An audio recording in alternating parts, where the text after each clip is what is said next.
ಒಳ್ಳೆ ಪರ್ಫೆಕ್ಟಾಗಿ ಮನೆಯಲ್ಲಿ ಬೂಂದಿ ಲಡ್ಡು ಸುಲಭ ವಿಧಾನದಲ್ಲಿ ಯಾವ ಥರ ತಯಾರು ಮಾಡೋದಂತ ತೋರಿಸ್ಕೊಡ್ತಾ ಇದ್ದೇನೆ. ಹಾಗೆಯೇ ಈ ಲಡ್ಡು ತುಂಬ ಸಾಫ್ಟಾಗಿ ಜ್ಯೂಸಿಯಾಗಿ ಒಂದು ತಿಂದರೆ ಇನ್ನೊಂದು ತಿನ್ನಬೇಕಂತ ಅನಿಸ್ತದೆ. ಪಕ್ಕ ನೀವು ಕೂಡ ಟ್ರೈ ಮಾಡಿ ನೋಡಿ, 100% ಚೆನ್ನಾಗಿ ಮಾಡ್ತೀರಾ. ತುಂಬಾ ಕಡಿಮೆ ಖರ್ಚಿನಲ್ಲಿ ಈ ಲಡ್ಡನ್ನು ಮಾಡಬಹುದು. ತುಂಬ ತುಪ್ಪದ ಅವಶ್ಯಕತೆ ಇಲ್ಲ, 2 ಸ್ಪೂನ್ ತುಪ್ಪ ಮಾತ್ರ ಸಾಕು. 1 ಕಪ್ಪಲ್ಲಿ 12 ಲಡ್ಡನ್ನು ತಯಾರು ಮಾಡಬಹುದು. ಮೊದಲಿಗೆ ನಾವು ಕಡಲೆ ಹಿಟ್ಟನ್ನು ಜರಡಿ ಮಾಡಬೇಕು. ಇಲ್ಲಿ ನಾವು ಒಳ್ಳೆ ಕ್ವಾಲಿಟಿ ಕಡಲೆ ಹುಡಿಯನ್ನು ಯೂಸ್ ಮಾಡಬೇಕು, ಓಲ್ಡ್ ಸ್ಟಾಕನ್ನು ಯೂಸ್ ಮಾಡಬಾರ್ದು. ಜರಡಿ ಮಾಡುವುದರಿಂದ ನಮಗೆ ಕಡಲೆ ಹಿಟ್ಟನ್ನು ಕಲಿಸುವಾಗ ಅದು ಗಂಟು ಕಟ್ಟುವುದಿಲ್ಲ, ಚೆನ್ನಾಗಿ ಬರ್ತದೆ. ಹಾಗೆ ಅದನ್ನು ಜರಡಿ ಮಾಡಿಟ್ಕೋಬೇಕು. ಈಗ ಕಡಲೆ ಹಿಟ್ಟನ್ನು ಜರಡಿ ಮಾಡಿ ಆಗಿದೆ. ಇನ್ನು ಇದಕ್ಕೆ 1 ಚಿಟಿಕೆಯಷ್ಟು ಅಡುಗೆ ಸೋಡಾವನ್ನು ಹಾಕಿ ಸ್ವಲ್ಪ ನೀರು ಹಾಕಿ ಚೆನ್ನಾಗಿ ಮಿಕ್ಸ್ ಮಾಡಬೇಕು. ಒಂದೇ ಸಲ ನೀರನ್ನು ಜಾಸ್ತಿ ಹಾಕಲಿಕ್ಕೆ ಹೋಗಬೇಡಿ. ಈ ರೀತಿ ಸ್ವಲ್ಪ ನೀರು ಹಾಕಿ ಮಿಕ್ಸರಲ್ಲಿ ಮಿಕ್ಸ್ ಮಾಡಿ ಗಂಟಿಲ್ಲದೇನೆ ಚೆನ್ನಾಗಿ ಮಿಕ್ಸ್ ಮಾಡಿಕೊಳ್ಳಬೇಕು. ಇದಕ್ಕೆ ನೀರು ಜಾಸ್ತಿ ಕೂಡ ಹಾಕಿದ್ರೂ ಚೆನ್ನಾಗಿ ಬರುವುದಿಲ್ಲ, ಕಡಿಮೆ ಹಾಕಿದ್ರೂ ಚೆನ್ನಾಗಿ ಬರುವುದಿಲ್ಲ. ಅದಕ್ಕೋಸ್ಕರ ಕರೆಕ್ಟಾಗಿ ಸ್ವಲ್ಪ ನೀರು ಹಾಕಿ ಮಿಕ್ಸ್ ಮಾಡಿ. ಇಲ್ಲಿ ನಾನು 1/4 ಕಪ್ಪಷ್ಟು ನೀರನ್ನು ಹಾಕಿದ್ದೇನೆ. ನೀವು ನೋಡಿಕೊಂಡು ಹಾಕಿ, ಸ್ವಲ್ಪ ಹಾಕಿ ಮಿಕ್ಸ್ ಮಾಡಿದರೆ ಸಾಕು. ಈ ರೀತಿ ಇಟ್ಟು ಆದರೆ ಸಾಕು. ಇನ್ನು ನಾವು ಸಕ್ಕರೆ ಪಾಕ ತಯಾರು ಮಾಡೋಣ. ಇಲ್ಲಿ 1 ಕಪ್ ಸಕ್ಕರೆಗೆ 1/4 ಕಪ್ಪಷ್ಟು ನೀರು ಹಾಕಬೇಕು. ಕಡಲೆ ಹಿಟ್ಟನ್ನು ಎಷ್ಟು ಕ್ವಾಂಟಿಟಿ ತೆಗೆದಿದ್ದೇವೋ ಅದೇ ಕ್ವಾಂಟಿಟಿಯಲ್ಲಿ ಸಕ್ಕರೆಯನ್ನು ತೆಗೆಯಬೇಕು. 1 ಕಪ್ ಸಕ್ಕರೆಗೆ 1/4 ಕಪ್ಪಷ್ಟು ನೀರನ್ನು ಹಾಕಿದರೆ ಸಾಕು. ಈಗ ಸಕ್ಕರೆಯನ್ನು ಚೆನ್ನಾಗಿ ಪಾಕ ಮಾಡಬೇಕು. ಒಂದೇಳೆ ಪಾಕ ಬಂದರೆ ಸಾಕು. ಈಗ ಅದಕ್ಕೇನೆ 2 ಏಲಕ್ಕಿಯನ್ನು ಗುದ್ದಿ ಹಾಕ್ತಾ ಇದ್ದೇನೆ. ಈಗ ಒಂದೇಳೆ ಪಾಕ ಬಂದಿದೆ.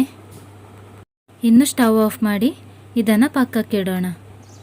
ಸಕ್ಕರೆ ಪಾಕ ಜಾಸ್ತಿ ಕೂಡ ಆದರೆ ಅದು ಚೆನ್ನಾಗಿ ಬರೋದಿಲ್ಲ, ಒಂದೇಳೆ ಪಾಕ ಬಂದರೆ ಸಾಕು.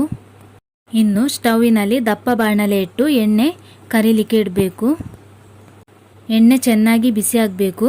ಇನ್ನು ನಾವು ಬೂಂದಿ ಮಾಡಲಿಕ್ಕೆ ಬೂಂದಿ ಸೌಟು ಇದ್ದರೆ ಅದರಲ್ಲೇ ಮಾಡಿ, ಅದು ಇಲ್ಲ ಅಂದರೆ ಈ ಥರ ಸೌಟಿನಲ್ಲಿ ಮಾಡಿದರೆ ಆಯಿತು.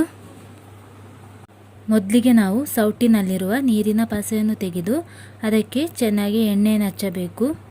ನಂತರ ಈ ರೀತಿ ಬೂಂದಿಯನ್ನು ಹಾಕ್ಕೊಂಡು ಫ್ರೈ ಮಾಡಿಕೊಳ್ಬೇಕು. ಸೌಟನ್ನು ಶೇಕ್ ಮಾಡಿಕೊಂಡು ಹಿಟ್ಟನ್ನು ಹಾಕ್ಕೊಳ್ಳಬೇಕು. ಸ್ವಲ್ಪನೇ ಹಾಕಿ ಫ್ರೈ ಮಾಡಿಕೊಳ್ಳಬೇಕು. ಇದು ಜಾಸ್ತಿ ಫ್ರೈ ಆಗಲಿಕ್ಕಿಲ್ಲ, ಸ್ವಲ್ಪ ಫ್ರೈ ಆದಮೇಲೆ ತೆಗೆದ್ರೆ ಆಯಿತು. ಹಾಗೆಯೇ ಎಲ್ಲವನ್ನು ಕೂಡ ಮಾಡಿದರೆ ಆಯಿತು. ಸಕ್ಕರೆ ಪಾಕ ತುಂಬ ತಣಿದು ಕೂಡ ಇರಬಾರ್ದು, ಸ್ವಲ್ಪ ಬಿಸಿ ಇರಬೇಕು. ಈ ರೀತಿ ಎಲ್ಲ ಹಾಕಿ ಚೆನ್ನಾಗಿ ಮಿಕ್ಸ್ ಮಾಡಿ ಒಂದು ಅರ್ಧ ಗಂಟೆ ಪ್ಲೇಟ್ ಮುಚ್ಚಿ ಇಡಬೇಕು.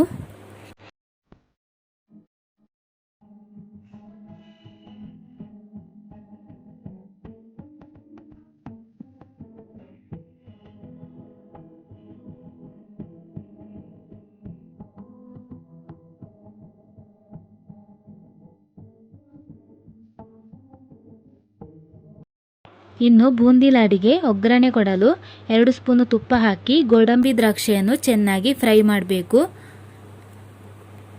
ಮೊದಲಿಗೆ ಗೋಡಂಬಿಯನ್ನು ಹಾಕಿ ಫ್ರೈ ಮಾಡ್ತಾ ಇದ್ದೇನೆ. ಅದು ಸ್ವಲ್ಪ ಫ್ರೈ ಆದ ನಂತರ ದ್ರಾಕ್ಷಿಯನ್ನು ಹಾಕಿದರೆ ಆಯಿತು. ಅದೆರಡು ಫ್ರೈ ಆಗಿದೆ. ಇನ್ನು ಇದನ್ನು ಲಾಡಿಗೆ ಹಾಕಿದರೆ ಆಯಿತು. ಇಲ್ಲಿ ಬೂಂದಿ ಲಾಡಿಗೆ 2 ಸ್ಪೂನಷ್ಟು ಮಾತ್ರ ತುಪ್ಪ ಉಪಯೋಗಿಸಿದ್ದೇನೆ. ಇದು ನಮಗೆ ಒಗ್ಗರಣೆ ಕೊಡಲಿಕ್ಕೆ ಮಾತ್ರ.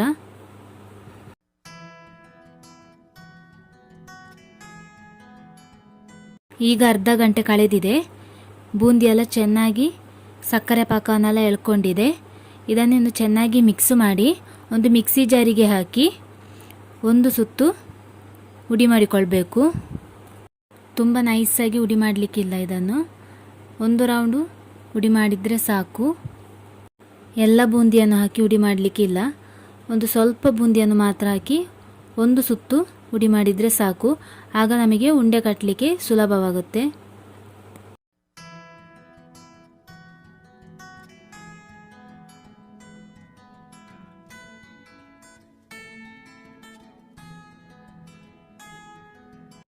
ಇನ್ನು ಗೋಡಂಬಿ ದ್ರಾಕ್ಷಿಯನ್ನು ಹಾಕಿ ಅದನ್ನು ಚೆನ್ನಾಗಿ ಮಿಕ್ಸ್ ಮಾಡಿ ಉಂಡೆ ಕಟ್ಟಿದರೆ ಆಯಿತು.